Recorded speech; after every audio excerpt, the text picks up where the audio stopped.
Kansas State and Texas meet on Saturday in what should be an entertaining game, a game that will determine a lot in the Big 12 championship race. These are two teams that are very much still in it. Kansas State is looking to retain its crown. They are the defending champs in this conference, and now they get a chance to play a Texas Longhorns team that looks to be playing at a high level. I think there's a lot of good things going on for both sides.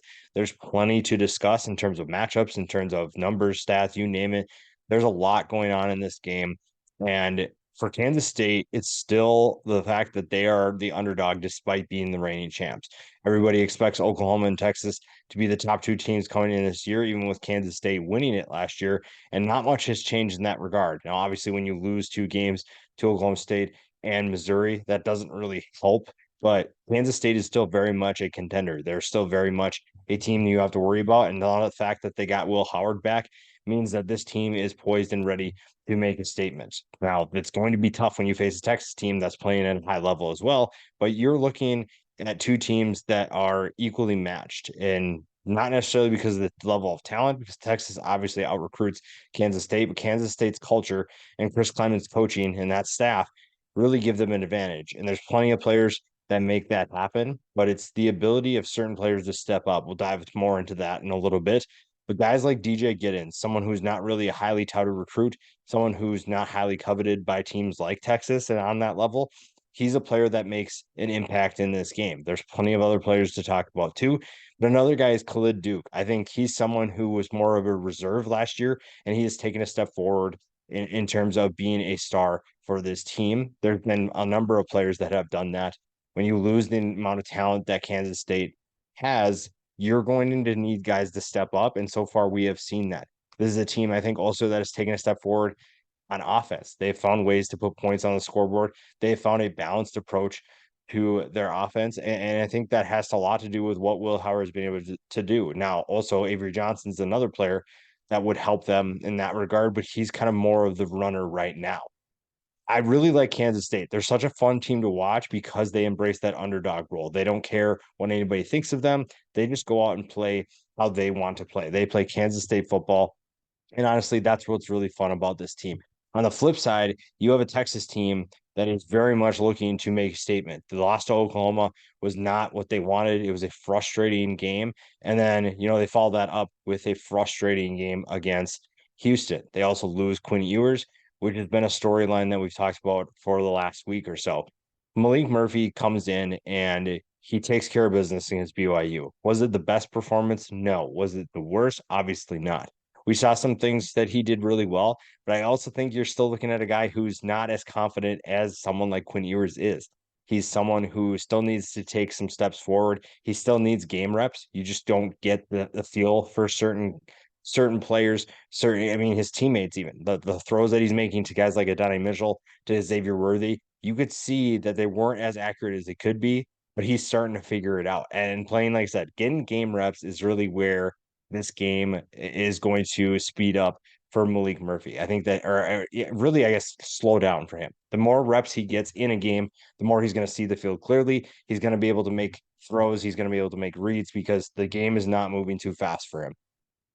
A way to help him is getting Jonathan Brooks going. And I think that they've done that really well so far this season. They've found ways to get him more involved and get him established on the ground because that opens things up for the passing game. You don't put too much pressure on Malik Murphy to make those kinds of throws. The talent is there. It's very obvious that Malik Murphy is extremely talented, but there's a difference between talent and being able to do it on the field, being able to do it on Saturdays. And now you're facing a Kansas State team that has a good defense, a defense that is giving up just under 16 points a game, a defense that is very much a swarming defense, plays really well as a unit. They do not rely on one player to keep them afloat. They are very much a swarming unit that will make life difficult. That will give different reads. They'll give different looks for Malik Murphy. And that could be a big difference. How he performs against a good Kansas State defense really determines how successful Texas can be. And the matchups you get when you're looking at these two teams, you get two vastly different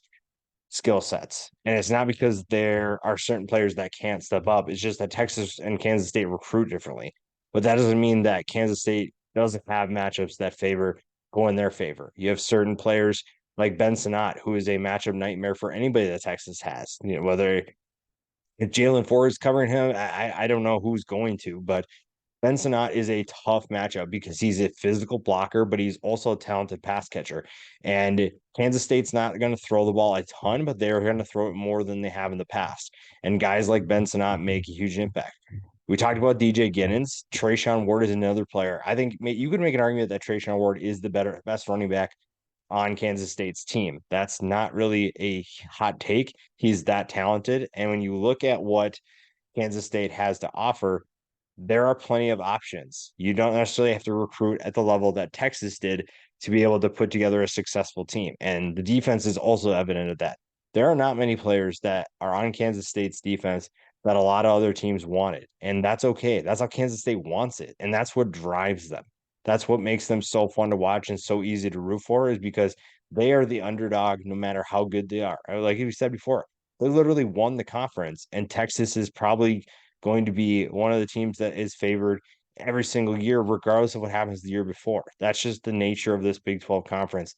Now, maybe next year changes when Texas and Oklahoma go, but Kansas State is still that team that doesn't get enough love, and their defense, both sides of the ball, are really evident of that. The guys that they recruit, the guys that they get to come to campus, are really underrated. A guy like Trayshawn Ward is kind of an anomaly because he was highly recruited, comes from Florida State, joins Kansas State, and has made a big impact. And it's easy to see his talent, but also you join a team that has an underdog mentality, and it looks like he has embraced that as well. Texas is just one of those talented teams that I believe is for figuring things out. Now, obviously, we want to monitor what the Quinn Ewers situation looks like going forward. He is really the reason that they will compete for a national championship. No offense to Malik Murphy. He's just not experienced enough to get them there. So you just have to find a way to survive in the meantime. That's tough in this Big 12 because Kansas State will challenge you. Now, does Kansas State have enough firepower? That's probably the biggest question for me, because if they don't have the firepower, then Texas has just run away with it. And there are plenty of guys that Kansas State must worry about on offense, and T'Vondre Sweat is one of them. Now, T'Vondre Sweat is someone who is not going to put up big numbers, but he is going to make it difficult to establish the run. He will make it difficult to get the ball moving. He's going to clog up running lanes. He will be disruptive. He has a ton of power in his frame, good size for his position, and he's very difficult to block. Texas has ways that they can turn things in their advantage and show why they are the more talented team and more likely to win. But Kansas State also has a winning culture, and Chris Klieman has done a great job of getting them to the top of the Big 12, and now they're looking to stay there. It doesn't matter if Texas is in their way, it doesn't matter if Oklahoma's in their way. They are looking to get back to the top. And I think that one place that they have a big advantage in is quarterback. Again, Malik Murphy, super talented, but we have yet to see him make a big time impact for Texas, mostly because he's finally getting his first couple of starts here. But Will Howard is more experienced. He's played at a higher level in terms of Big 12 championship game. He's played in a big bowl game. He has had the experience. He knows what it takes to win these types of games.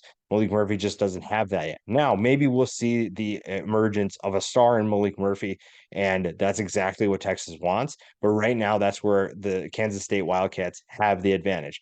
That being said, this is going to be an interesting game. I think that this one is very close. I think that Texas is the more talented team, but I think Kansas State is playing with a chip on their shoulder. They are playing with a ton of confidence. And when you look at their losses, they lost to Oklahoma State by 8. They lost to Missouri on a last second field goal. They have not played poorly by any means. And when you look at the last few games, they took care of business. The 41-0 to win over Houston, 41-3 over TCU. They're playing like a team on a mission. And that's where I think this gets really interesting. The fact that Texas is at home changes it a little bit, but Kansas State is good enough to win on the road. I think that BYU wasn't a good indicator of how good Malik Murphy and this offense will be, but I think that they could do some serious damage to Kansas State's secondary if they're not careful. Picking this game is tough because Texas should win this game. This is definitely a team that is more talented. They are better overall in terms of on paper than Kansas State, but Kansas State just has that feeling to them. I think right now, if I have to pick, I would lean Kansas State. I think that they are just more put together. Unless Malik Murphy shows me something different, I think that Kansas State will be able to confuse him. they'll be able to put him in tough positions. And I don't know how Malik Murphy will handle it. Now, if he's able to handle those things, able to make big throws, then I think Texas runs away with it. But right now, I'm leaning Kansas State with that experience.